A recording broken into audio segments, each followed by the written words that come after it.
Olá, amigos, companheiros de estudos do Espiritismo. Aqui quem fala é João Eduardo, coordenador do grupo de estudos Erasto. Este grupo, recém-fundado, se reúne no Centro Espírita Anjo Gabriel. A proposta é de se reunir todos os sábados às 16 horas e terminando por volta das 17h30. O objetivo desse grupo é estudar as obras de Allan Kardec. Todos nós sabemos que as obras de Allan Kardec é uma obra coletiva. A obra do Espiritismo é uma obra coordenada do campo físico pelo professor Hippolyte Léon Denisard Rivaio, que depois assinou as obras com o codinome de Allan Kardec. E do lado espiritual, uma pleiade de espíritos superiores, liderados pelo Espírito Verdade. E assim, todas as vezes que eu citar Allan Kardec, esse nome Allan Kardec, na verdade, representa esse conjunto de individualidades, né? Essa equipe, que tanto a equipe do campo físico, liderada pelo professor Hippolyte, quanto a equipe do campo espiritual, assim como todos os colaboradores, todos os trabalhadores da época, que culminou na codificação espírita. E assim Allan Kardec, a gente pode convencionar isso, a gente sabe que a obra dele não é individual, mas o seu nome representa todo esse conjunto. Portanto, toda vez que eu citar Allan Kardec, a gente pode ter a ideia não somente dessa pessoa ímpar, né, que foi o codificador, como todo o corpo doutrinário codificado por ele, sob a orientação desses espíritos superiores. Por que um grupo para estudar o Espiritismo somente nas obras de Kardec? A gente sabe que no nosso país o Espiritismo é altamente difundido, talvez o país onde houve a maior aceitação do Espiritismo, maior até do que na França, que é a sua origem, onde o Espiritismo, a gente pode dizer que definhou, né, após a morte de Kardec. Mas o Espiritismo à brasileira, que a gente pode dizer assim, ele descaracterizou muito a proposta original de Allan Kardec. E praticamente se transformou em mais uma religião. Uma religião que, assim como as outras, trabalha muito com o sentimento da culpa e do medo e da recompensa. E a gente, estudando o Espiritismo na sua originalidade, a gente vê que não é bem assim. Que o Espiritismo vem com uma proposta libertadora e consoladora. E ele somente desempenhará bem esse papel na sua forma original. Por isso que nós temos essa proposta, como muitos grupos que têm surgido em todo o Brasil, que é do resgate do Espiritismo na sua formatação original. Então essa é a proposta do Grupo Erasto. Já de antemão, deixando bem claro que a gente se coloca como um grupo independente, totalmente independente de qualquer organização, de qualquer federativa. Nós só não seremos independentes com relação às obras de Kardec, porque é o nosso móvel, é o nosso objeto de estudo, estudar Allan Kardec. Até mesmo a casa que nos abriga, o Centro Espírita Anjo Gabriel, nós mantemos uma independência com relação a essa casa. Eu digo isso porque no decorrer dos nossos estudos pode ser que aconteça por alguma força de interpretação, algumas situações desconfortáveis para certas pessoas essas que foram educadas, doutrinadas dentro dos moldes do movimento espírita brasileiro, onde a realidade é que se conhece muito pouco Kardec. E algumas informações, alguns ensinamentos equivocados, contrários à codificação espírita, são passados. E são ensinamentos que a pessoa aprendeu a aceitar como verdade desde o início da sua trajetória no meio espírita.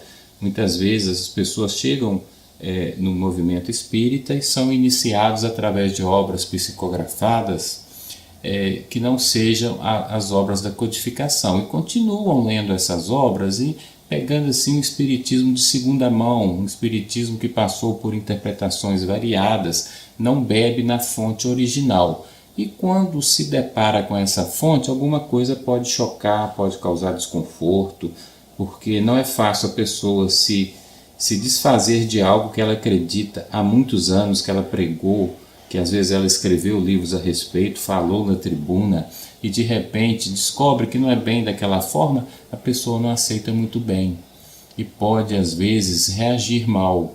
E por isso mesmo a gente já coloca de antemão que a Casa Espírita, o Centro Espírita Anjo Gabriel, não tem a responsabilidade sobre o que vem a surgir desse estudo do Grupo Erasto. É única e exclusivamente responsabilidade do grupo que se reúne nas dependências do Centro Espírita Anjo Gabriel. A sua maioria são espíritas oriundos dessa casa, mas nós queremos separar bem as coisas para que não pese sobre a diretoria da casa qualquer mal entendido. Embora eu diga e afirme com convicção que tudo que for falado, estudado dentro do grupo, nós não temos o menor receio em confirmar, em afirmar, em assumir, porque não será nada que eu, João, estarei dizendo, que o Paulo estará dizendo, que o Antônio, que o José estará dizendo. Não, será Kardec quem estará dizendo, e nós estaremos estudando, interpretando e buscando esse entendimento. Por isso eu peço aos colegas do grupo que se, vamos dizer assim, que se deixem impregnar por esse sentimento de estudos com a mente aberta, com o coração aberto, e que caso nas suas atividades espíritas, frequentando outros estudos, outras casas, venha se deparar com algo que seja contrário àquilo que foi ensinado em Kardec, e que vocês julguem por bem indagar ao palestrante, indagar ao autor do livro, que o façam com o máximo de urbanidade, simpatia, criticando a obra, as ideias, não as pessoas, e que assumam a postura de estudante da doutrina espírita, estudantes de Kardec, e digam o seguinte: olha, em Kardec está dessa e dessa forma. Não diga, por exemplo, olha, o João falou que não é assim, o João falou que é dessa, daquela forma, porque, como eu estou dizendo, não é o João que está dizendo, é Allan Kardec. Então, que nós tenhamos confiança naquilo que nós estudamos nas obras de Kardec, que possamos, se for necessário, defender essas obras e debater, sempre com educação, com urbanidade, sem ferir suscetibilidades, embora seja muito difícil não melindrar as pessoas, mas desde que nós possamos agir com boa fé, com amor, com convicção, com respeito, nós estaremos fazendo a nossa parte.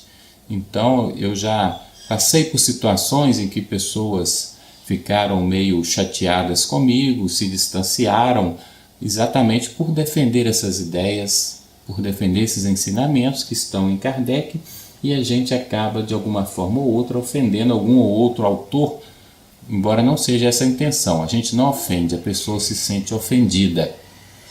E eu quero também dizer que eu não quero entrar em detalhes de outras obras que não seja de Kardec, a não ser que seja necessário didaticamente para nós, e assim eu não terei nenhum receio em fazê-lo. Mas gratuitamente começar a criticar obras A, B ou C e analisar autores de forma gratuita, sem que esteja no contexto do estudo, sem que surja uma questão dentro do grupo de estudos, eu não vou fazer. Por quê? Porque as obras de Kardec foram elaboradas com um critério científico, rigoroso, cuidadoso. Por isso que eu me propus e vocês aceitaram a começar os nossos estudos pelo método utilizado por Kardec, que se encontra naquele item, né, autoridade da doutrina espírita, que está na introdução do Evangelho segundo o Espiritismo, quando nós vimos ali o controle universal dos ensinos dos Espíritos. E por isso mesmo, nós começamos por esses itens para mostrar a autoridade da doutrina espírita. Que a doutrina espírita não é obra de uma pessoa só, de um médium só, e foi feita usando-se um critério científico de comprovação. Então, aquilo que ali está colocado está provado cientificamente pela ciência espírita, que tem um método próprio, criado por Allan Kardec, sob a orientação dos espíritos superiores, para se estudar o espiritismo. É diferente da ciência comum que estuda a matéria. Isso Allan Kardec deixa muito claro.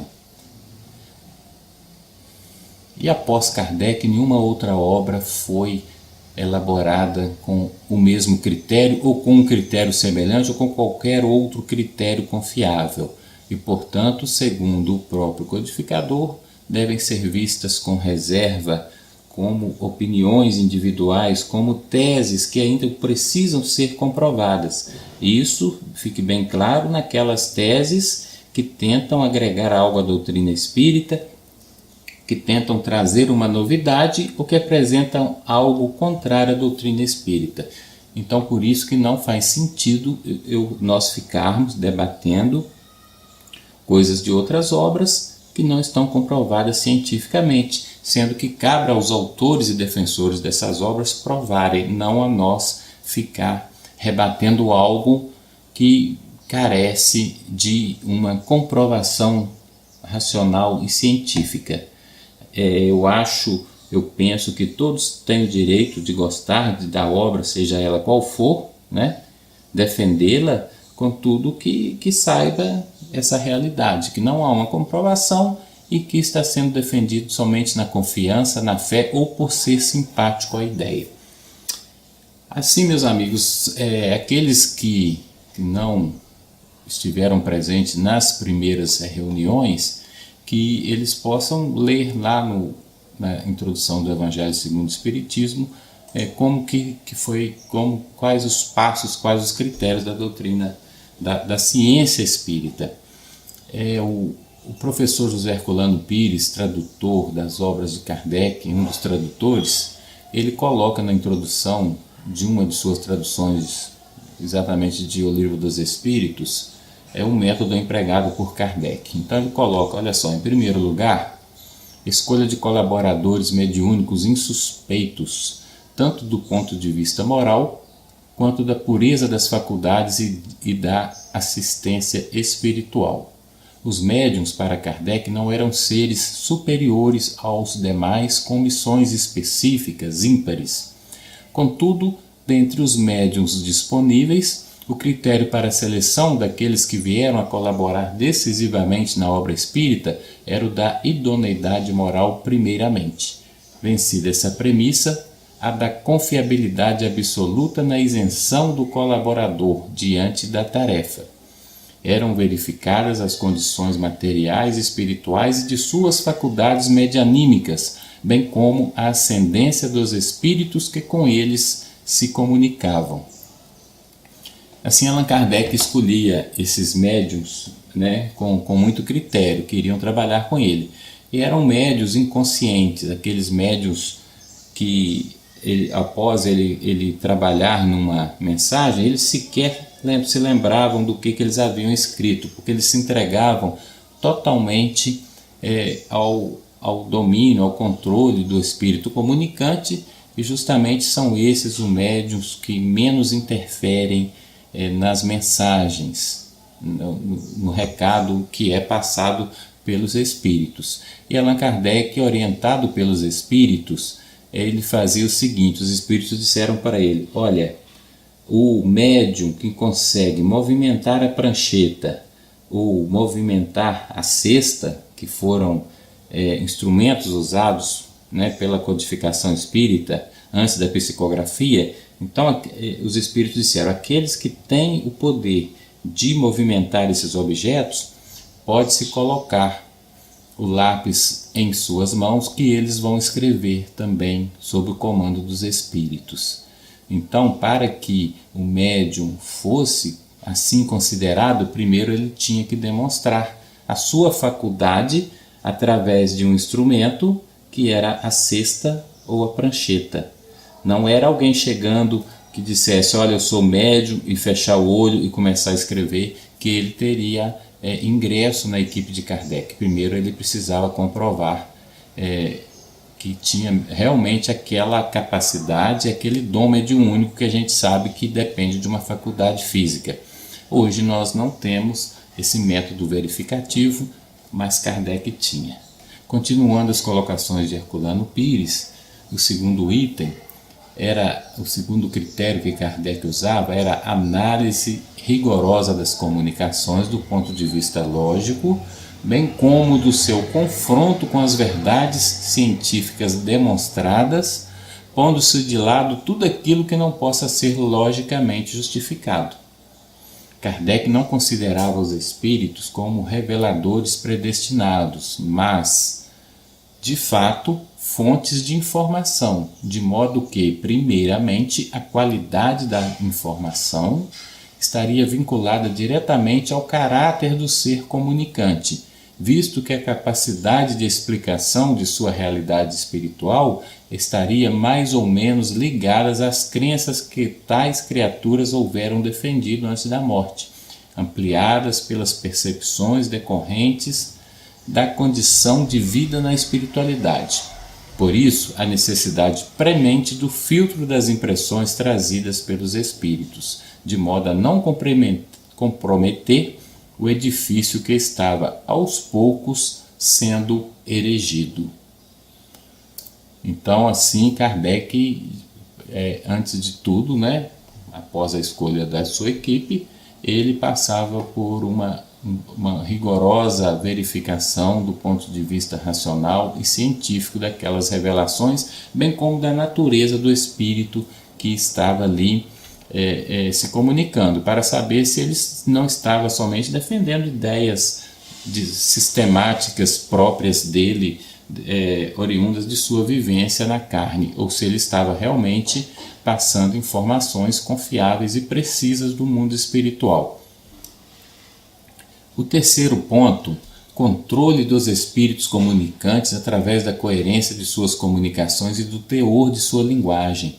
Este ponto merece especial destaque em virtude da possibilidade ilusionista da identificação, que seria a assinatura do espírito comunicante, que por vezes assumia a nomenclatura de um indivíduo que tinha sido personalidade importante no mundo físico, apenas para impressionar seus interlocutores. Assim, Kardec publicou como exemplificação, na parte final de O Livro dos Médiuns, o item Comunicações Apócrifas. Ele colocou nessa parte algumas mensagens de tal maneira absurdas, embora assinadas por nomes os mais respeitáveis, que o mais vulgar bom senso demonstra a sua falsidade.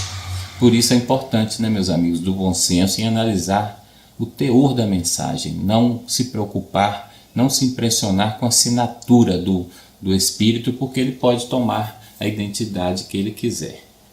E o quarto item, talvez o mais importante, mas ele vem depois dos outros serem aplicados, que seria o consenso universal, ou seja, concordância de várias comunicações dadas por médiuns diferentes ao mesmo tempo e em vários lugares sobre o mesmo assunto.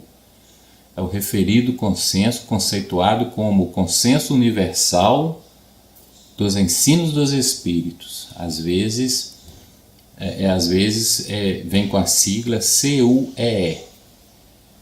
Vem sendo defendido pela porção minoritária do movimento espírita, no sentido de resgate da metodologia de Kardec e da progressividade do espiritismo, evitando que a divulgação de dadas obras e autores pós-kardecianos, sobretudo sobre a formatação de literatura mediúnica, não assuma o papel principal sem critério de concordância, apondo enxertias e acréscimos indevidos ao conteúdo fundamental espiritista.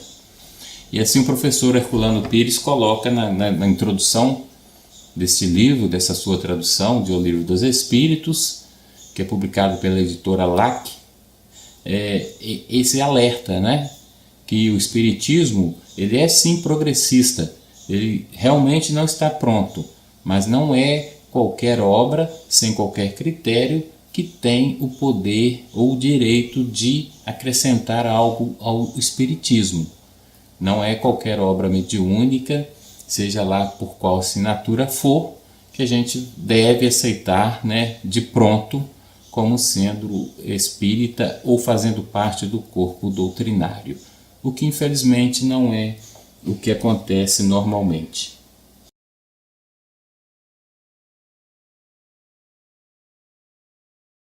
Muito bem, amigos, após essa introdução em que apresentamos o método científico usado na elaboração da doutrina espírita, nós reforçamos o convite para o estudo presencial todos os sábados às 16 horas na sede do Centro Espírita Anjo Gabriel. Todo mundo conhece, mas frisando, é na Travessa dos Expedicionários, número 26, o bairro Centro, na cidade de Muriaé. Nós vamos pegar agora no livro O que é o Espiritismo, e depois deste livro nós passaremos para o Livro dos Espíritos, as demais obras. Pretendemos também adentrar no estudo da Revista Espírita. Nós pretendemos fazer essas gravações corriqueiramente, trazendo aqui os principais pontos que foram estudados e postar na internet, através do YouTube, passar o link no nosso grupo de WhatsApp para que os amigos possam ouvir, divulgar, compartilhar abertamente, e quanto mais melhor, convidando as pessoas a terem contato com a doutrina espírita através das obras de Allan Kardec. Um grande abraço a todos, até a próxima reunião e até a próxima gravação.